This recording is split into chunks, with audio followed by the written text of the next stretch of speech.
আসসালামু আলাইকুম everyone, welcome back to my channel. আশা করি সবাই ভালো আছেন। আমিও আলহামদুলিল্লাহ ভালো আছি। আজ আমি আপনাদেরকে খুবই মজাদার এবং স্বাস্থ্যকর খেজুরের লাচ্ছি তৈরি করে দেখাবো। এই গরমে খেজুরের ঠান্ডা ঠান্ডা লাচ্ছি পান করলে মন প্রাণ দুটোই সতেজ হয়ে যাবে। আশা করছি এই ঠান্ডা ঠান্ডা লাচ্ছি রেসিপিটি আপনাদের খুবই ভালো লাগবে। তাহলে চলুন রেসিপিটি দেখে নেওয়া যাক। এই লাচ্ছিটা তৈরি করার জন্য এখানে আমি 10টি খেজুর নিয়েছি।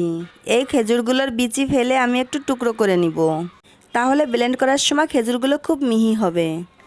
আর নিয়েছি 2 কাপ ঘন দুধ। আমি দুধকে জাল করে ফ্রিজে রেখে ঠান্ডা করে নিয়েছি। এখন আমি একটা ব্লেন্ডারের জারে 1/2 কাপ লিকুইড দুধ দিয়ে দিচ্ছি। আমি পুরো দুধটা দিচ্ছি না, তাহলে খেজুরটা মিহি হবে না। তারপর আমি খেজুরের টুকরোগুলো দিয়ে দিচ্ছি। এবার দিয়ে দিচ্ছি 1/2 কাপ পরিমাণ মিষ্টি দই। আপনারা এখানে টক দইটাও ব্যবহার করতে পারেন, তবে টক দই ব্যবহার করলে সামান্য চিনি অ্যাড করবেন। এবার কয়েক টুকরো আইস কিউব দিয়ে দিচ্ছি। দিয়ে দিচ্ছি 1 চিমটি লবণ। এখন আমি সব কিছুকে খুব ভালো করে ব্লেন্ড করে নিব।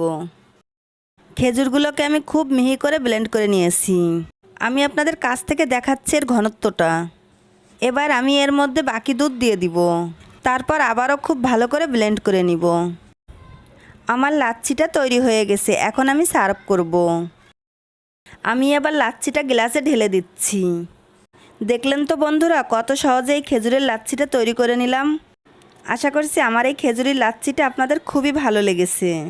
ভালো লাগলে বাসায় অবশ্যই একবার ট্রাই করবেন আর আমার চ্যানেলটিকে সাবস্ক্রাইব করবেন। আজ বিদায় নিচ্ছি। সবাই খুব ভালো থাকবেন। আমার এবং আমার ফ্যামিলির জন্য দোয়া করবেন। আল্লাহ হাফেজ।